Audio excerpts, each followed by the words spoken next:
Alrighty, everybody, we're going to get started. Happy to have Elliot Abrams here from AccuWeather, Penn State alumnus as well, and he's one of the founders and first forecasters of AccuWeather, and one of the founding members of Chi Epsilon Pi here. Is that correct, too? Right.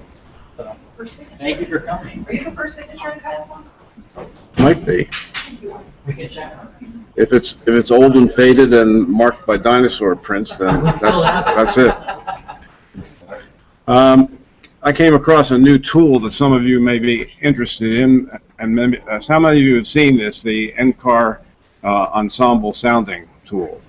How many of you have not seen it? How many don't know if you've seen it or not, but have forgotten it if you have? How many don't know?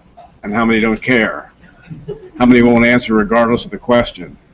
It's multiple choice. Well, anyway, this is, I think, going to be a fantastic tool in cases of freezing rain, sleet, trying to determine that for different places, because what you can do is you can go any place on the map. Now, I went to Kalamazoo, Michigan for this, and they're having a game that's on ESPN tonight, and they were asking whether it was going to rain. And the first answer I gave was that I wasn't sure if it was going to rain, but that I would take along some rain protection, but not an umbrella. And they said, why not? I said, well, can you take umbrellas into your stadium? And they said, no. Well, so I would not take an umbrella. But in any case, here's the time that you begin to worry about for, say, an 8 o'clock game is at not 17Z, but around 5 or 6 o'clock, because people are going to be out there tailgating. And so at that time, this sounding shows there's a lot of low-level dry air, I believe. You get down to the bottom of the sounding. It's fairly moist in the low levels, but you're not going to get any precipitation out of this stuff at the bottom. And then there's a dry layer just above that. And if you look at the wind profile, how many think that there's warm advection going on in the lowest levels of the atmosphere? How many think it's cold advection? How many can't tell because the picture's too far away? How many don't know what to look for? Well, one thing to look for would be the way the wind is either veering or backing with height. And so since it's due southerly there at the bottom of the sounding, and then it veers, it's warm advection.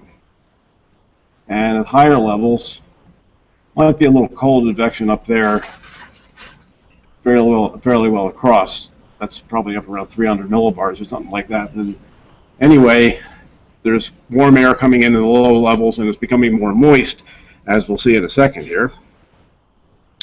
By going to the next time,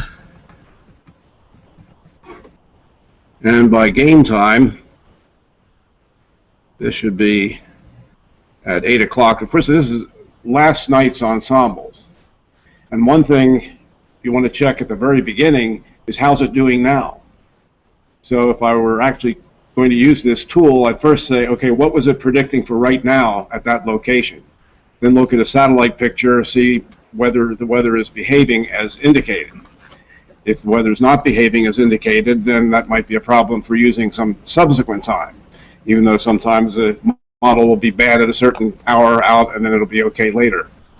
But in any case, at this time, it looks pretty moist all the way to the surface by 7 or 8 p.m. Get back to that. Here is 9 p.m., probably not quite halftime, and it's getting more moist. And as you go through the evening, what happens is the sounding, the temperature and dew point come together more, and so the chance that it's actually raining is greater. I'd have to look at the wet versus dry adiabatic chart here to see whether there's instability. Want to look at CAPE and other things, but in any case, the chance of rain is increasing, and so my recommendation was that people should take rain protection along. And the advantage of that, of course, is that if it's not raining, there's something to sit on extra at the stadium, and if it is raining, then you can wear it. Whereas, like many stadiums, if you didn't bring it when you got there, you're not going to get it later because you can't go out and come back in. which some of you may have found at Beaver Stadium. First, you're held up trying to get into the stadium, and you have to get in that line that goes down extremely, sort of like a drop trickle. Watching it from the 40-yard line, it looks like when I'm looking at the end zone, it looks like people come in one at a time. Is that what actually happens? But it seems very slow. In any case, that's in Kalamazoo. They're having a game. And here, we see some cumulus innocuous out there to the west. You can turn around and look at it.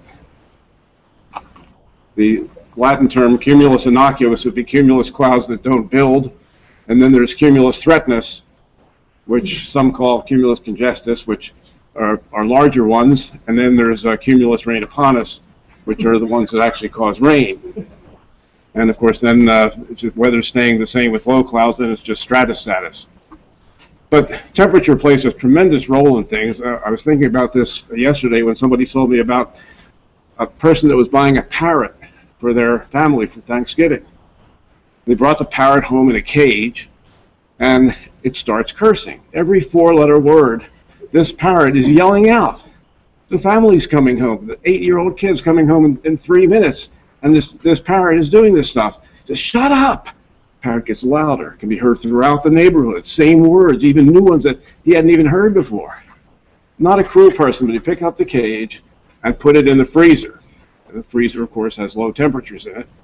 And this was just for a minute or so because he's not a cruel person. And after a minute, he took it out.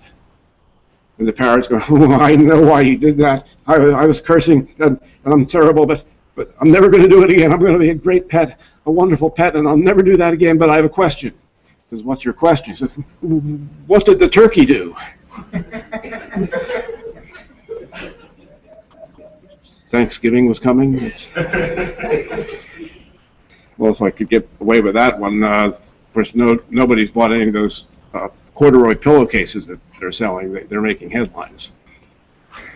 Okay, so these are the ensemble soundings, and I think they're going to be extremely helpful in looking for thunderstorms and also freezing rain, sleet versus snow events. And the great thing about it is that using this map here, you can quickly go to any one spot. You're not hooked into certain grid points. So if we looked at central Pennsylvania, you do that dot right there, and if you're looking at Philadelphia over there, because there are many cases in the wintertime when you'll get warm air coming in the lowest levels of the atmosphere across New Jersey, southeastern Pennsylvania. If you look at a map, there's a straight shot coming from the ocean with an east wind there, and it'll get just warm enough to rain close to the coast and freezing rain just inland where the surface temperature is just below freezing, but it's not a deep cold layer. And then farther in, you'll get sleet. It's more of a northeasterly flow, then there's more dry air coming in, because if you look at the area from, say, Allentown to Boston with the northeast wind, hundreds of miles before you get to the ocean.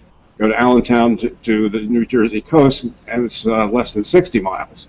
So it makes a difference, the source region for that low-level air. So this kind of tool is great. Now, the next thing, what about the forecast? How many believe that it will rain this afternoon? I didn't say where. So you're all wrong. It's going to rain somewhere. Most of the rain is where? It's out in the plains, eastern plains and into the Midwest. And the one question is whether any of the showers and thunderstorms are going to reach us tomorrow. The Storm Prediction Center says that we have an approaching area for tomorrow. In other words, the lowest level of slight risk. And when this decision was made last year to break slight risk up into two categories, one was the enhanced area and one was approaching, I had this fear in the back of my mind that they had some sociologists looking at the issue, and they were looking at a map showing the gradation of terms. Because if you look at a map showing whether it's, say, no risk or whether it's just a general thunderstorm area, and then the A area of approaching severe or marginal, and then you have the enhanced, and then you have moderate risk and high risk, those all make a lot of sense. They're in a straight line, and you can see the gradation. But if you independently hear some of those terms, like enhanced or marginal, what does that actually mean with respect to the other terms? Is enhanced worse than moderate? Is it worse than the approaching area? So when these issues are being discussed, if you involve a person who's not familiar with the field, you have to give them all the information so that they can help you make that decision. They're using it based on partial information. They can often give bad advice just based on what you're asking them. Look at this map and see if this makes sense. It's not the same as imagine you're a listener or you're reading this on a website and it has this term for you. So let's look at the forecast for the next couple of days. And for this, let's just look at the deterministic GFS model from last night. I don't see the one, I guess from the NAM one is up here from this morning. I sometimes think of the NAM as, the letters mean not actually a model, for whenever it doesn't do that well, but sometimes it will do rather well. And ensembles obviously are the way much better to use as long as you're using it correctly. For example, if you're trying to find whether there's an extreme event possible 7 to 10 days from now, and you just look at the ensemble mean, you're not going to find it. But if you look at the individual members of the model, okay, maybe one of the 10 or 12 or whatever number of runs shows an extreme event occurring, and the next day maybe 2 out of 10, and the next day several more, then you may have a trend towards something that isn't in the mean. The mean, of course, will flatten everything, and you won't see the extremes in the long range, but it's very good for seeing what the basic pattern should be. So here is the basic idea. There's a trough that's coming through the western states now, and that's up here in the upper left. And as we go further, we will probably find, okay, here's the, I don't want to use that one.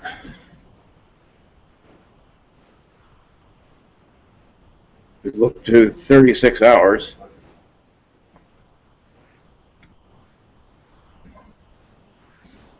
What basically happens is the first short wave that's coming out of the southwest begins to weaken. It supports showers and thunderstorms into Ohio and Michigan tonight. Then it looks like it loses definition. And so by morning, there's another short wave behind it. That's the one that's associated with drier air, but also chillier air. But there's not a lot of convergence with the so-called cold front, and it looks like the whole thing is weakening. So it's questionable how much of the shower activity gets here. And that's where probabilities and risk become important, because if you have to make a categorical forecast, will it rain tomorrow, you can wind up with a wet bias every time you answer yes. But if somebody says, okay, what's the likelihood of it raining more than 3 hours tomorrow? Well, that sets it in a whole different set of parameters, so that you can say, well, no, it's not going to rain more than 3 hours, but it could rain an hour or two. That's valuable information. If you just say there's going to be a shower tomorrow, how long does the shower last? When I researched this issue some 40 years ago, I found that the average for how long a shower lasted was 15 to 20 minutes. But there was a standard deviation of 15 minutes. So some people thought it just lasted a few seconds, maybe. Some people thought it lasted more than half an hour. The thing with the greatest, highest correlation coefficient, when I asked students what the definition of late morning was, and the mean came out to 11:58 a.m. And that was actually early morning, I'm sorry, 11:58 a.m. with a standard deviation of 1 minute. And if you believe that, I have some land for sale about 30 miles east of Atlantic City. But in any case, it was an interesting study, because I found if you were trying to use clock times in forecasts, or different terms like evening came out to be, average ending of evening was 9 p.m. But the standard deviation, so you're covering what, 67, 68% of the values that were collected, was 2 hours. So if you think that evening, you're in the forecaster, you think evening ends at 8 p.m. and you predict evening showers, and another person thinks that evening ends at 11 or 12 p.m., they're saying, oh, it's going to be raining tonight, 11 or 12 o'clock, because the forecaster says it's going to rain all evening. If they're not thinking the same thing of the evening as you are, then they're going to think the forecast is wrong, even if you turned out to be right. So all these things you have to quantify them. One of the most extreme examples of this, and I'm not sure that this is still a procedure, but a few years ago, if you had a hurricane off the east coast of Florida, and you believed it might head across the Gulf, and someone would say, well, what's the probability of a direct strike on the Texas coast? 5, 6 days out, you couldn't go with a number higher than 20%. So let's say you just said 20%, and you're an emergency management official, and you think of 20%, 4 out of 5 are not going to come. We don't have to worry about it. Suppose I tell the same person that 20% is the highest we can go. That puts it in a whole different context. The actual number, 20%, hasn't changed, but if that's the highest you can go, they worry immediately because that's the highest that you can go 5 days out, let's say. So there's so many pitfalls we have in forecasting. First of all, getting the information right, using the right types of probabilities and understanding what we're using them for, and then expecting users to know what we're talking about. And many of them aren't educated this way. For example, we use the word warning. Okay, we want people to act right away. If I say 4 on a golf course, people will cover their heads, especially if I'm out there. But if you hear a tornado warning, many people will rush outside and look to see if it's really coming, which could be deadly. And yet we use warning for other things, such as on the cigarette carton. It says warning. And there are warnings about different kinds of food or overdoses or things. These are not things that are going to happen imminently, and yet it's the same word being used. So are there words that we can use that will actually get people to act? And one of the things I think will eventually happen, may not be too eventual, is you're riding along. If you have a car with one of those screens in the car for video, first of all, if you're looking at it, you may be in a wreck in a second or two. But if a tornado warning is issued for you, and then the map shows the 4 closest shelters to you and how far away and the directions to get to them, that might be very useful information because it's then personalized. And so much information now is much more personalized. You get a text message, you call on the phone, you get an email. It's all to you. And I think when people are able to actually get warnings that are for them and can hear them, then that's going to help the most.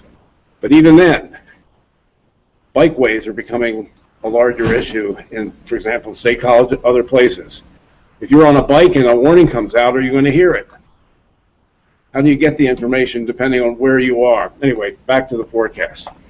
So this front comes through tomorrow, probably weakens, maybe there's a shower or two, and then it gets cooler. And the temperature probably does not even, maybe drops to about average for this time of year. Who knows what the average high right now in State College is? I don't remember, so somebody has to tell me. 53? Mid-50s, right. Okay. So that's about where we're going to drop to at the start of the weekend. And the nights will be in the 30s. There could be some frost. That's not really cold. It's going to feel cooler than it does today, relatively speaking, but it's not really a cold area.